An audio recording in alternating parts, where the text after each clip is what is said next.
स्वागत है मित्रों हमारे चैनल लर्सलान पे। देखते हैं हम लोग मुगल साम्राज्य के पार्ट 2 को। सूर्यवंश का हिंदू प्रधानमंत्री हेमू पहले रेवाड़ी के बाजार में नमक बेचता था। व्यापारी था, नमक बेचता था। उसने 24 लड़ाइयों में से 22 लड़ाइयाँ जीती थी। हेमू ने किस उपलक्ष्य में विक्रमादित्य की उपाधि धारण की थी? तो हेमू ने आगरा दिल्ली पर अधिकार करने के उपलक्ष्य में विक्रमादित्य की उपाधि धारण की थी। आगरा दिल्ली। अगला प्रश्न है, इसमें अकबर के किस अभियान को ऐतिहासिक द्रुतगामी अभियान कहा था? इसके बाद अकबर ने फतेहपुर सीकरी में बुलंद दरवाजे का निर्माण कराया था, वो था गुजरात अभियान। इसमें द्रुतगामी अभियान का था। 144वां है, तुजुक बाबरी किस भाषा में लिखा गया? तो ये तुर्की भाषा में लिखा गया तुजुक बाबरी। 145वां देखते हैं, शेरशाह के समय निर्मित सराय निम्नलिखित में से किस काम में नहीं आती थी? डाक चौकी थी, यात्रियों का आराम करने का स्थान था, अधिकारियों के लिए भी था, वहाँ पे शस्त्रागार के लिए, इसके लिए काम नहीं आता था। डी गलत है। कौन सी जोड़ी इसमें गलत है? 46वां देखते हैं, अकबर के समय में अंग्रेज यात्री राल्फिच आया था, सही है। दारा सिकोह के समय मनुची आया था, और जहांगीर के समय शाह टामस रो आया था, जो उसे अजमेर में मिला था। शाहजहां के समय जोडान नहीं आया था, गलत है।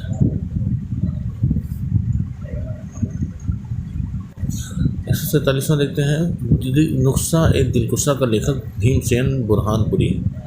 नुस्खा ए दिलकुशा। मीर सैयद अली और अब्दुल समद किसके समय के दरबारी चित्रकार थे? तो ये हुमायूं और अकबर के समय में चित्रकार थे, मीर सैयद अली और अब्दुल समद। इसमें से किसको सीरी कलम की उपाधि दी गई थी? कमेंट करके बताइएगा आप लोग। निम्नलिखित कौन सा युग सही सुमेलित नहीं है? तो हुमायूंनामा गुलबदन बेगम ने लिखा था, उसकी बहन थी। तबकात अकबरी निज़ामुद्दीन अहमद की है। पातशाहनामा अब्दुल हमीद लाहौरी की है। फुतुहात आलमगीरी मिर्ज़ा मोहम्मद काजिम की नहीं है, ये गलत है। किस मुगल सम्राट ने तंबाकू के प्रयोग को निषिद्ध किया था?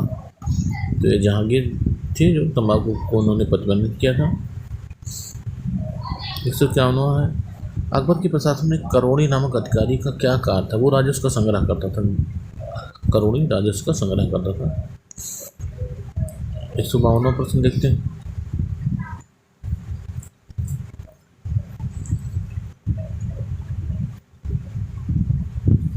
पहला 152वां प्रश्न है, इत्मादुद्दौला के मकबरा के संदर्भ में निम्न कथनों पर विचार कीजिए। जो इत्मादुद्दौला का मकबरा था, जो नूरजहां के पिता थे, तो यह पहली कृति है जो पूर्णतः संगमरमर से बनाई गई थी, सही है ये कथन। इसे नूरजहां ने 1622 में अपने पिता की मृत्यु के बाद बनवाया था। उसके पिता का नाम था इत्मादुद्दौला, उन्हीं की याद में नूरजहां ने 1622 में इसका निर्माण कराया था। दोनों कथन सही है।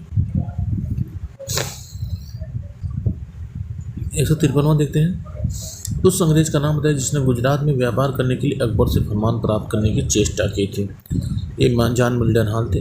राल्फिच भी आया था इनके समय में, लेकिन जॉन मिल्टन ने फरमान प्राप्त करने की कोशिश की थी। 154वां देखते हैं, औरंगजेब के अधीन नौकरी लेने के पहले मीर जुमला किसकी सेवा में था?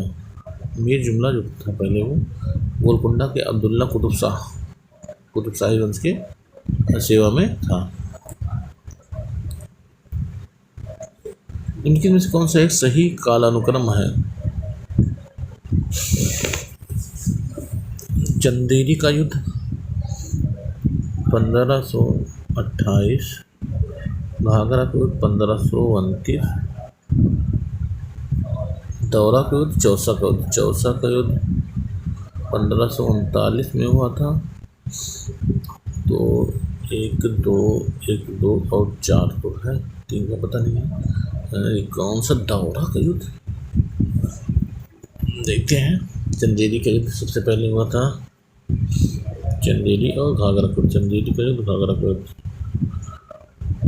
घाघरा तो फिर ये तो गलत हो गया, दोनों बच रहा है पहला ए और बी। तो चंदेरी का युद्ध, घाघरा का युद्ध, चौसा का युद्ध, दौरा का युद्ध नहीं। दौरा को तो फिर 64 को मतलब ये सही है, कथन ए।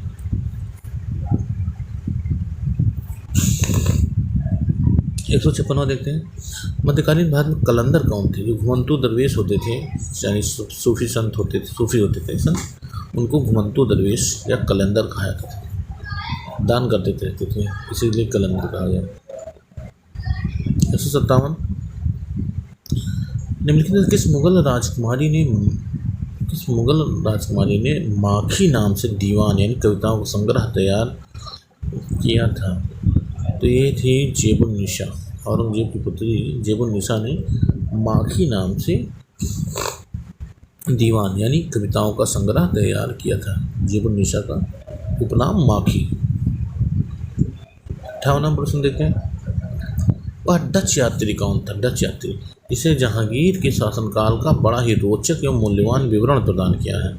तो फ्रांसिस्को पेलसार्ट थे डच यात्री, फ्रांसिस्को पेलसार्ट। 159वां प्रश्न है। मराठा विद्रोह के दमन के लिए औरंगजेब अंतिम रूप से दक्कन में कब पहुंचा था? तो 1679 में पहुंचा था। मराठा विद्रोह के दमन के लिए अंतिम रूप से 1679। 1680 तक जो शिवाजी थे, 1680 के बाद शिवाजी के बाद 1680 में देहांत हो गया। 60वां देखते हैं। निम्नलिखित कथनों पर विचार कीजिए। 160 औरंगजेब ने सिद्धि पर प्रतिबंध लगाया था। औरंगजेब ने ही शाहजहां ने लगवाया था, ये गलत हो गया। औरंगजेब ने सिखों पर कलमा के उत्कर्णों को प्रोत्साहित किया था, प्रोत्साहित नहीं किया था, उसे रुकवा दिया था पूरी तरह से। तो दोनों कथन गलत हैं यहाँ पे।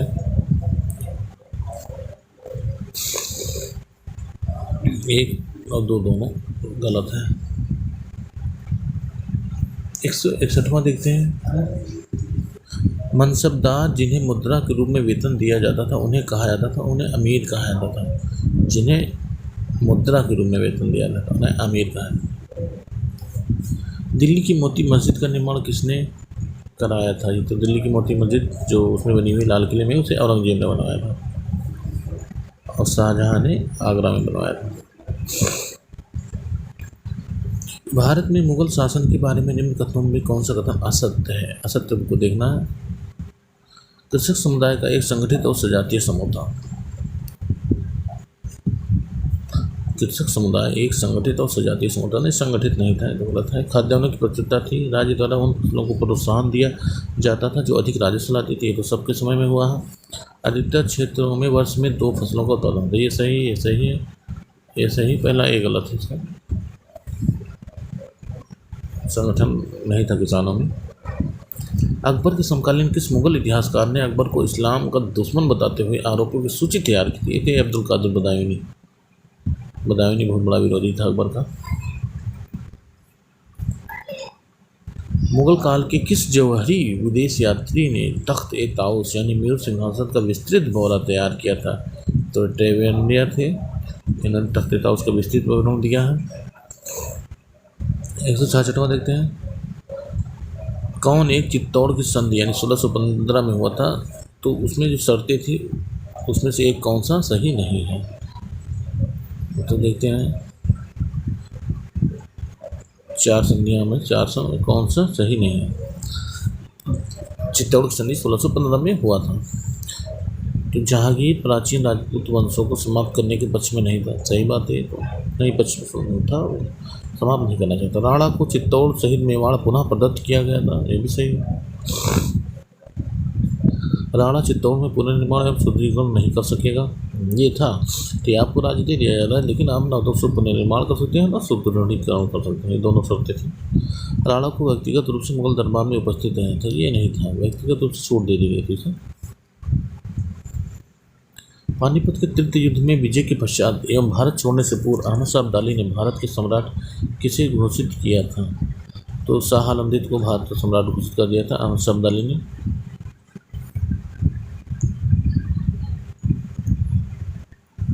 168वां देखते हैं। तो निम्नलिखित व्यक्तियों पर विचार कीजिए। सूरजमल, चरहट सिंह, बुद्ध सिंह और बदन सिंह। तो इसमें हमको देखना है कि जो भरतपुर के जाट राज्य से जुड़े थे वे कौन थे? तो भरतपुर के जाट राज्य से, जाट राज्य यानी जाट राज्य कौन थे? भरतपुर में स्थापित किया था तो सूरजमल और बदन सिंह, दो लोग थे जाट राज्य से संबंधित, सूरजमल और बदन सिंह।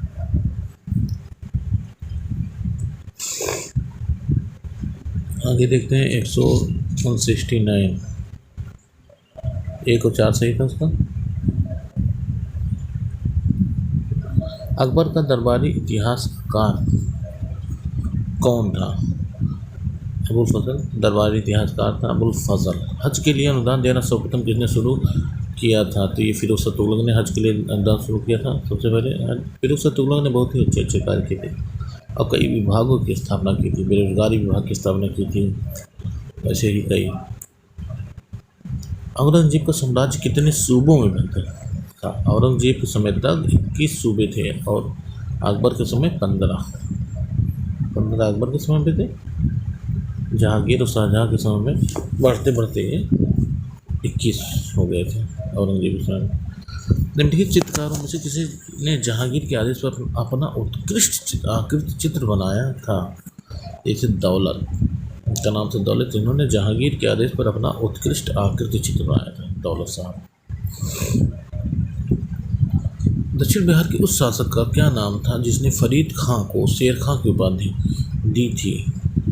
वकील एवं उसके अपना वकील और अपने पुत्र का अतालिक नियुक्त किया था। तो ये थे बहार खां लोहानी या लोहानी, बहार खां लोहानी। शेर खां को, फरीद खां पहले उसका नाम था, शेरशाह सूरी शेर खां की उपाधि दी थी उसे। किस युद्ध की विजय के उपरांत शेर खां ने शेरशाह आलम उल आदिल की उपाधि धारण की थी? 64 के युद्ध में जब हुमायूं को हरा दिया 1539 में, उसी के बाद उसने शेरशाह आलम उल आदिल की उपाधि धारण की थी और हुमायूं को मुगल शासन से बेदखल कर दिया था। अकबर के नवरत्नों में एक बीरबल किस अभियान के समय मारे गए थे? तो बीरबल यूसुफ जाइयों के विद्रोह को दबाते समय मारे गए थे। अकबर काफ़ी दुखी हुए थे। कौन सुमेल असत्य है? खुसरो का विद्रोह 1606 से 7 में हुआ था, खुसरो का विद्रोह, ठीक है। जहांगीर के समय में यह हुआ था प्रारंभ में। गुरु अर्जुन देव की हत्या उस समय नहीं की गई थी, 1606 में तो विद्रोह शुरू हुआ था और उस समय नहीं किया था 1606 में। खुर्रम का विद्रोह 1622-25 में हुआ था, ठीक है, शाहजहाँ का। और माहौद खां का विद्रोह 1626-27 में हुआ था। तो खुसरो का विद्रोह हुआ था, फिर खुर्रम का और फिर माहौद का विद्रोह था। अर्जुन देव की हत्या 1606 में नहीं की गई थी। ताजमहल का शिल्पकार निवासी था, मतलब ताजमहल का शिल्पकार कहाँ का निवासी था? वो तो टर्की का था, तुर्की। 178 का देखते हैं। अकबर के समय का सबसे बड़ा सोने का सिक्का कौन सा था? तो संसब सिक्का जो था अकबर के समय में, वो सबसे बड़ा सोने का सिक्का था, संसब।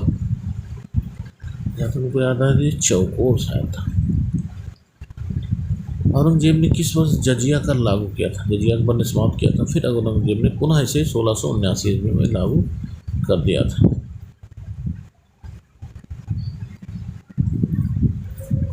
एक 180 प्रश्न देखते हैं। यहाँ मिलान करना है सूची 1 को सूची 2 से। देखते हैं।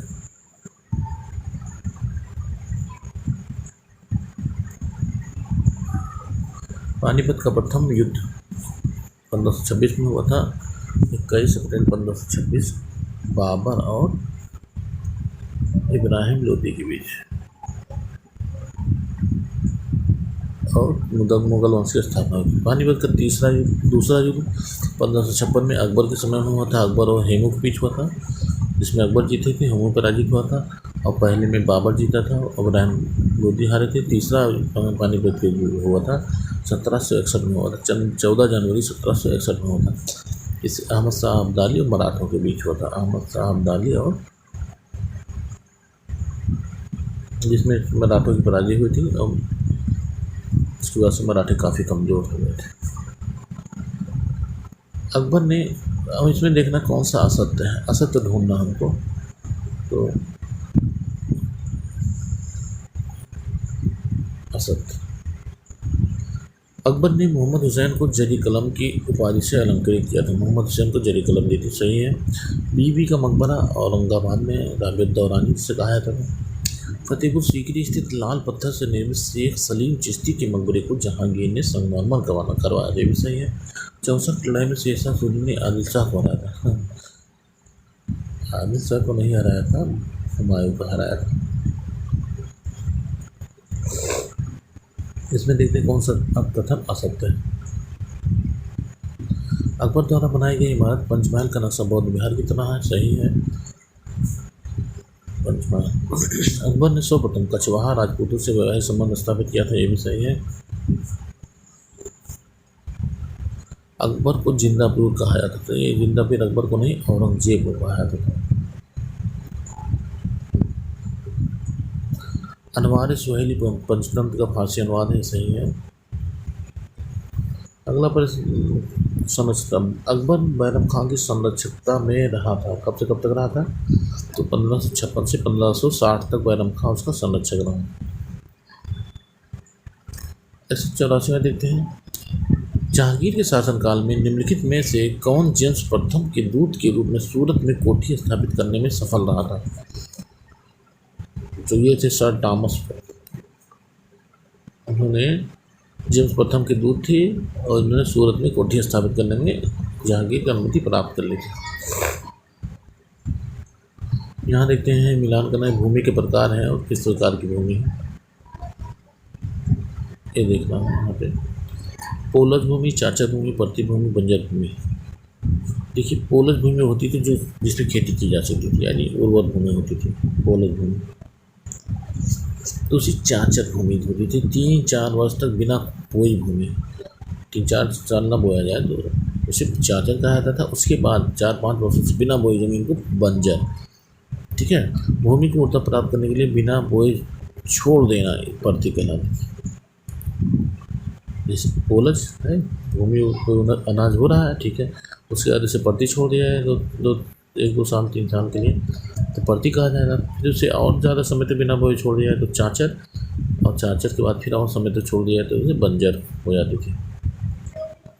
तो पोलज, परती, चाचर और बंजर, 1 2 3 4।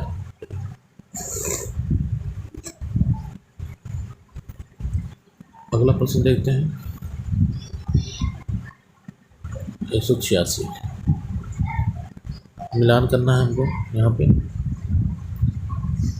जाट विद्रोह, अफगान विद्रोह, सिख विद्रोह, बुंदेला विद्रोह। इधर जो उनके नेतृत्वकर्ता का नाम लिखा, तो जाट विद्रोह का नेतृत्व गोकुल ने किया था सबसे पहले। अफगान विद्रोह, सिख विद्रोह का गोविंद सिंह ने किया था। और बुंदेला, छत्रसाल बुंदेला विद्रोह का नेतृत्व छत्रसाल ने किया था। जो बच्चे अफगान विद्रोह का नेतृत्व किया था भागो यानी 2 4 1 3। 187 में देखते हैं, मिलान करना है।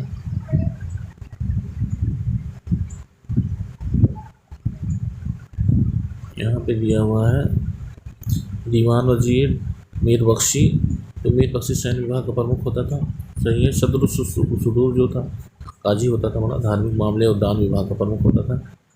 मीर शमा सम्राट के घरेलू विभाग का प्रमुख होता था। आमिर या अमल गुजार जिले का प्रमुख राजस्व अधिकारी था। दीवान या वजीर राजस्व एवं वित्तीय विभाग का प्रमुख था, यानी सभी सम्मिलित हैं 1 2 3 4 5, इतना होगा। 188 में देखते हैं, मिलान करना है। हुमायूं, अकबर, ये सब चित्रकार हैं, किसके समय में कौन थी, ये हमको मिलाना है। तो जहांगीर के समय के मनोहर और बिशनदार काफ़ी फेमस हैं, मनोहर और बिशनदास।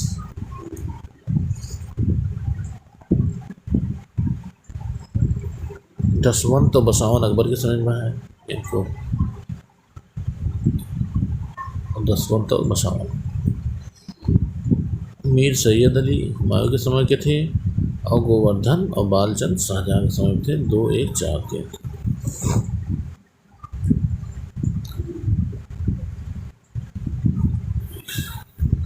मिलान करते हैं। यहाँ विदेशी आते हैं और किसके समय में कौन आया था ये देखना है। फादर मानसरेट ये तो अकबर के समय में आए थे। विलियम हॉकिंस ये कैप्टन हॉकिंस, विलियम फिंच और सर टॉमस ये जहांगीर के समय में आए थे। फ्रांसिस बर्नियर औरंगजेब शाहजहाँ और औरंगजेब के समय में बर्नियर आए थे, जबकि टेबर्नियर केवल शाहजहाँ के समय में आए थे, चिकित्सक थे। तो 2, 1, 4 थे। अकबर ने दहसाला प्रथा की शुरुआत की थी। देखिए दहसाला प्रथा राजस्व व्यवस्था से संबंधित था और 10 साल की जो राजस्व प्रणाली थी उसे दहसाला प्रथा कहा जाता था, जिस 1602 में शुरू किया था अकबर ने दहसाला प्रथा। 200 नहीं, 1602 नहीं, दहसाला प्रथा अकबर ने 1580 में शुरू किया था।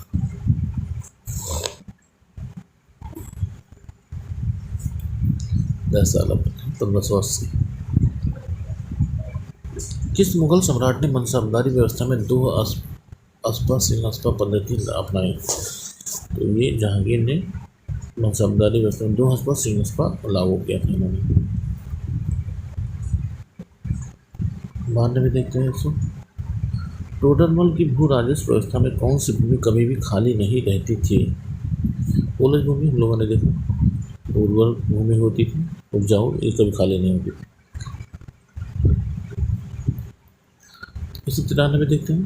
निम्नलिखित में से कौन अकबर के नवरत्नों में शामिल नहीं था? तो अब बीरबल थे, मानसिंह थे, टोडरमल थे, अब्दुल कादिर बदायूनी नहीं शामिल थे, ये विरोधी भी था अकबर का। मध्ययुगीन भारत में सर्वप्रथम रुपया नामक सिक्का किस शासक ने निर्गत किया था? तो ये शेरशाह सूरी ने निर्गत किया था। शेरशाह सूरी ने शिक्षा कहाँ पर प्राप्त की थी? तो जौनपुर में शिक्षा प्राप्त की थी शेरशाह सूरी ने। इनमें से कौन अकबर के दरबार में चित्रकार नहीं था? दसवंत थे, बसावन थे, अब्दुल समद थे। अब्दुल समद हुमायूं और अकबर दोनों के समय में थे, कल्याण दास नहीं थे। निम्नलिखित पर विचार कीजिए। बाबर के भारत में आने के फलस्वरूप उपमहाद्वीप में बारूद के उपयोग की शुरुआत हुई। सही बात है, बारूद के उपयोग की शुरुआत हुई। आपको देखना है यहाँ पे कौन से कथन सही है। बारूद के उपयोग की बात हम लोग टालीकोटा के युद्ध में 1565 में देख सकते हैं। टालीकोटा युद्ध, बारूद के उपयोग की शुरुआत इस क्षेत्र की देखते हैं। इस क्षेत्र की स्थापत्य कला में मेहराब और गुंबद बनने की शुरुआत हुई। मेहराब और गुंबद सुल्तान काल में भी शुरू हो चुके थे। इस क्षेत्र में तैमूरी राजवंश स्थापित हुआ। हाँ ये तो है, तैमूरी राजवंश बाबर के आने से शुरुआत हुई तैमूरी राजवंश की। ये तो सही कथन, ये तो गलत हो गया और बच रहा है 3 सही है और 1 और 3, 1 और 3 इसका सही होगा, 1 और 3। फतेहपुर सीकरी का दरवाज़ा, सीकरी का इबादत खाना क्या था? यहाँ धर्म वाले कुलीन महात्माओं के 4 रस जमा होते थे, डी सही है। वह भवन जिसमें विभिन्न धर्मों के विद्वानों से विचार जमा होते नहीं थे, वह भवन जिसमें विभिन्न धर्मों के विद्वानों से अकबर चर्चा करता था, ये सही। 199 देते शेरशाह के प्रशासन के विषय में निम्नलिखित कथनों पर विचार कीजिए। शेरशाह के प्रशासन के बारे में, उसने अपने साम्राज्य की सरकारों में विभाजित किया, जिन्हें पुनः परगनाओं में अविभाजित किया गया। ठीक है, सरकार फिर परगना। बिना किसी अन्य कर्मचारी की सहायता से शेरशाह सरकारों एवं परगनाओं पर प्रशासन करता था, ये भी सही है, दोनों कथन सही है। मुगल साम्राज्य समाप्त होता है मित्रों।